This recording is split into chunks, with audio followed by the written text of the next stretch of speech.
రోజుల్లో మార్కెట్లో చేపలకు రంగులు వేసి కల్తీ చేసి అమ్మటం లాంటి సంఘటనలు సర్వసాధారణమవుతున్నాయి.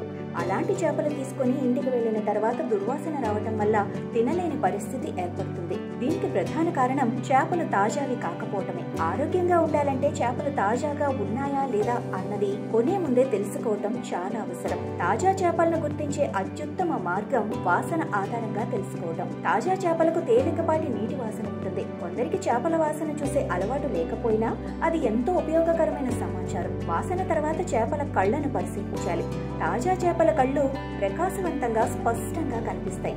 అవి లోపలికి వెళ్లిపోయినట్లుగా ఉండకూడదు. మసకబారిన మబ్బుగా కనిపించే కళ్ళున్న చేపలు తాజావి కావు. ఇంకొక ముఖ్యమైన అంశం మాంసం యొక్క టెక్స్చర్. తాజా చేపల మాంసం దృఢంగా ఉంటుంది. చేతితో తాకినప్పుడు తిరిగి బౌన్స్ అవుతుంది. కానీ మాంసం మెత్తగా జిగురుగా ఉంటే అది తాజా చేపలు కావు. అలాగే చేపల పొలుసులు గట్టిగా అతికించి ఉండాలి. పొలుసులు తేలిపోతున్నట్లు కనిపిస్తే అది చేప తాజాగా లేదని సంకేతం. చివరిగా చేపల గిల్స్ ను పరిశీలించడం కూడా అవసరం. తాజా చేపల గిల్స్ ఎరుపు రంగులో ప్రకాశవంతంగా ఉండాలి. కొంచెం తడిగా కూడా కనిపించాలి. గిల్స్ రంగు మసకబారినట్లుగా ఉన్నా లేదా పల్చగా కనిపిస్తే అవి తాజా చేపలు కావు. అలాగే చేపలను ముక్కలుగా కట్ చేసినప్పుడు తాజా మాంసం నుండి కొంత రక్తం బయటకు వస్తుంది. ఇది చేప తాజాగా ఉందని చూపుతుంది. ఈ సూచనలు పాటిస్తే మిమ్మల్ని మీరు మోసపోకుండా ఆరోగ్యానికి మేలు చేసి తాజా చేపలు ఎంచుకోవచ్చు. Follow fishery news Telugu for more updates.